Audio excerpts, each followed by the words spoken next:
FBT did a redesign on the Subline series, so I thought we'd do a comparison video today.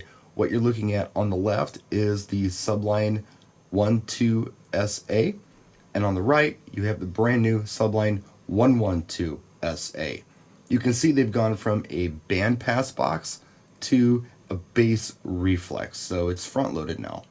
Also, we've shaved 2 inches off the back and about 1.5 inches off the top. Now, the weight cut is a little over 2 pounds, so the new 1112 SA comes in at about 51 pounds.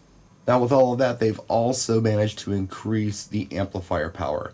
It went from 600 watts to 700 watts RMS and 1200 watts to 1400 watts peak. Now, as I mentioned earlier, this is a brand new amplifier. They have made some changes, but some stuff is the same. For instance, your phase button from 0 to 180 degrees, your lights indicating on, peak, and peak limit, volume control, and inputs, but everything else is a little different. On the old amplifier, you got 2 individual sets of outputs, one for link and one for high pass filter out. On this amplifier, they've given you one set of outputs. However, you have a button here where you can select between link and high pass filter out. Also, on the preset menu, you also get presets for cardioid mode, and you get delay features. You can set a delay on this subwoofer. So if you're in a room and your bass is lagging a little behind your tops, you can set a delay on this to line everything up right. Alright, so here's the part where I give you my 2 cents, kind of a review, I guess.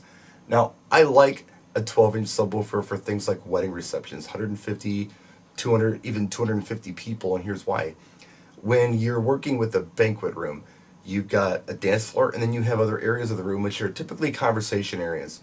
And I want that bass to stay as close to the dance floor as possible. When I run even like a 15-inch subwoofer, it seems like the bass gets thrown to the back of the room where I don't want it. It sounds great back there, but when I go on the dance floor, it's lacking.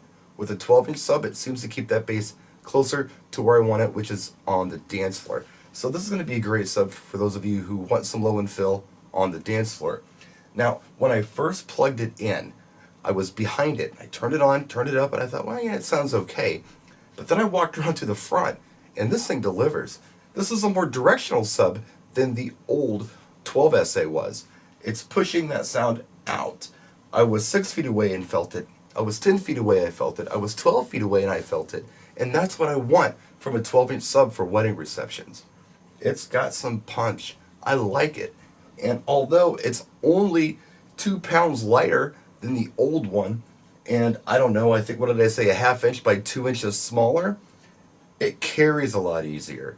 So for those of you who are looking for something easy to carry, this is good. I mean, that size makes a big difference, and the weight helps too.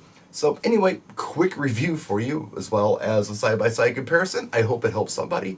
If you have any questions or if I missed anything, let me know in the comments section. Thanks for watching, practice, and enjoy.